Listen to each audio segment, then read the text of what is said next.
Há uma grande mudança do eleitorado que ainda não mereceu a devida ênfase, e aí eu digo mais, a devida ênfase do ponto de vista dos partidos de esquerda, em particular do maior partido de esquerda, o PT.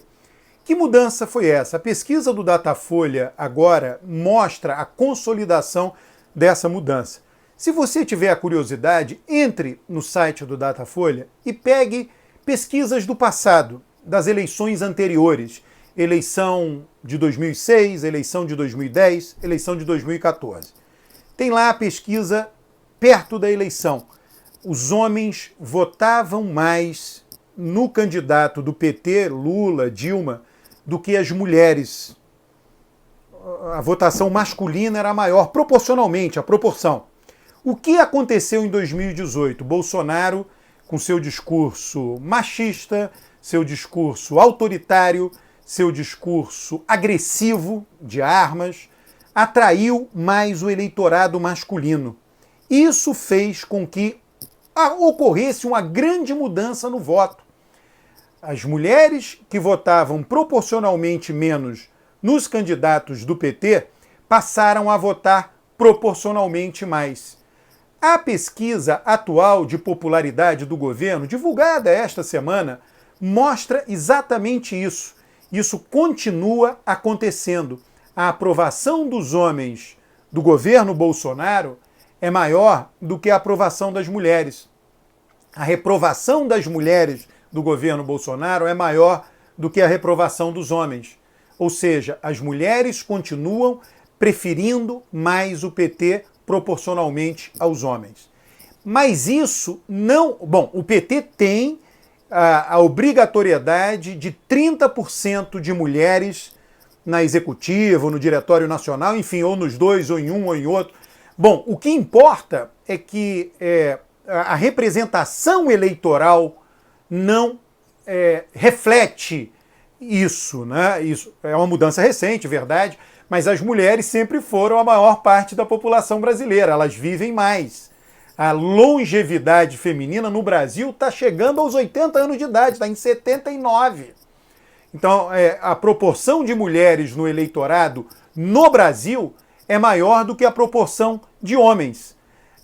O Partido Socialista Operário Espanhol, o PSOE da Espanha, percebeu isso lá atrás e levou isso muito a sério. Lá, o sistema eleitoral é o sistema eleitoral proporcional com voto em lista fechada. Ou seja, o partido apresenta uma lista de candidatos e aí ele é votado e aquela lista vai na ordem. Os representantes que vão para o parlamento vai na ordem da lista pré-definida dentro do partido. O que o PSOE fez na Espanha? Já faz tempo isso. Fez a lista alternada, um homem, uma mulher, um homem, uma mulher, um homem, uma mulher. Com isso, a representação feminina no parlamento espanhol explodiu. Explodiu. Cresceu brutalmente. E o resultado disso é que a representação feminina nos ministérios do PSOE na Espanha, eles chamam lá de gabinete, no parlamentarismo não é ministério, é gabinete, o gabinete de governo, as mulheres são 50% ou mais das ministras, porque elas estão muito presentes no parlamento. Na minha visão, os partidos de esquerda, em particular o PT, isso significa uma perda para os homens. Os homens serão derrotados, se isso for levado a sério. O que eu digo dos homens serem derrotados? A representação masculina no parlamento, por dentro dos partidos de esquerda, terá que diminuir. E as mulheres terão que estar mais presentes. Isso é fundamental na disputa que hoje se estabeleceu no Brasil. Isso é algo fundamental para se obter mais votos, para que esses partidos têm que sinalizar com maior clareza para o eleitorado feminino que eles estão dispostos a dar vez e voz para as mulheres. Veja, eu não estou falando aqui de nenhuma pauta específica, estou falando simplesmente de aumentar proporcionalmente a representação feminina na Câmara dos Deputados e no Senado Federal por meio da ação específica desses partidos políticos. Aqui nós temos uma barreira, é fato. Qual barreira? O sistema eleitoral. O voto é na pessoa, o voto é no candidato, o voto não é numa lista fechada. Isso dificulta bastante a entrada das mulheres no parlamento. Então nós vamos ter que buscar, caso este seja o objetivo, outra maneira de fazer diferente da adotada na Espanha. Teremos que ser criativos. Ora, o que me vem à cabeça de cara? O partido tem recursos para distribuir numa campanha eleitoral. Ele tem que distribuir mais recursos para as candidatas mulheres. Paciência. Isso tem de ser feito. As mulheres têm que entrar em maior proporção do que entram hoje no parlamento. E o caminho é por meio dos partidos de esquerda. E eu repito, por que por meio dos partidos de esquerda? Por que por meio do PT? Porque as mulheres passaram a votar proporcionalmente mais no PT. Então, é um eleitorado que precisa ser agradado, que precisa ser bem cuidado. E a primeira maneira de cuidar é esta, é dar vez e voz a esse eleitorado. Não é o único, certamente. Negros, e aí inclui o que o IBGE denomina de pardos e pretos. Os negros também. O caminho é também por aí. Por que eu estou enfatizando as mulheres? Porque houve a mudança. No caso dos negros, não houve mudança alguma. Já de longa data, os negros votam proporcionalmente mais nos partidos de esquerda. Precisam ter mais vez e voz? Sim, precisam.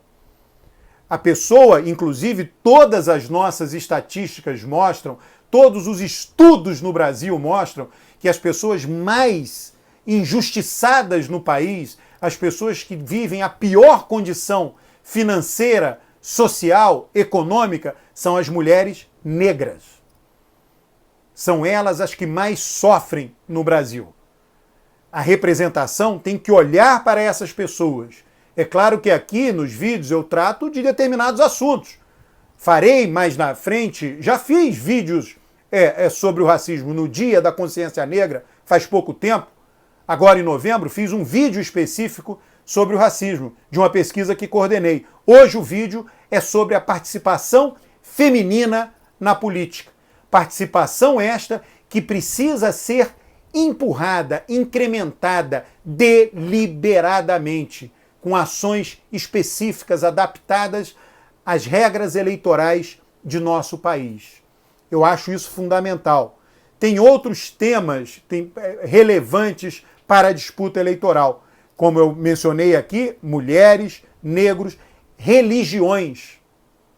A população do Brasil é uma população religiosa.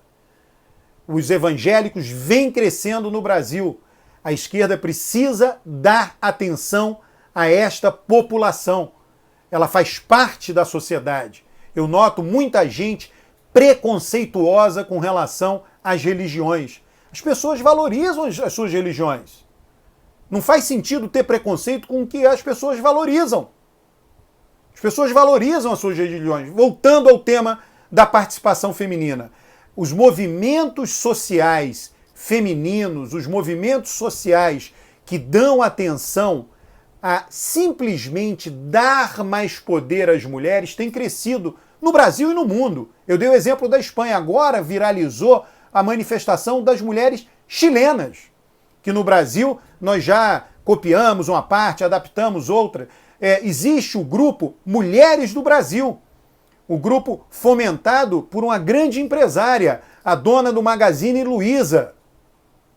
Ela fomenta, esse grupo tem crescido em todas as capitais, Luiza Trajano, esse grupo tem crescido em todas as capitais do Brasil, promoveu no último fim de semana manifestações em todas as capitais do Brasil. Então, como este, existem muitos outros movimentos. A palavra feminicídio não era uma palavra que fazia parte de nosso vocabulário. Procure no Google Trends. Ela começa a aparecer recentemente e explodiu a procura pela palavra feminicídio. Os crimes contra as mulheres passaram a ser caracterizados como feminicídio. Antes eram outras caracterizações, crimes contra a honra. E isso é uma mudança cultural que nós estamos vivendo. É uma mudança cultural que precisa ser olhada e incrementada, olhada e aumentada, promovida. E quem está na posição hoje de fazer isso são os partidos de esquerda, em particular o PT. Não fazer isso é negligenciar um movimento importante da sociedade, é negligenciar uma demanda importante da sociedade, uma demanda que, inclusive, incorpora outros setores, mulheres evangélicas, mulheres negras, mulheres nordestinas, mulheres pobres, mulheres que cuidam de toda a família, mulheres que foram abandonadas pelo marido com seus filhos, que cuidam de uma família inteira. Então esse movimento precisa ser olhado com muito carinho e, mais do que olhado, precisa ser animado, empurrado, incrementado, dinamizado.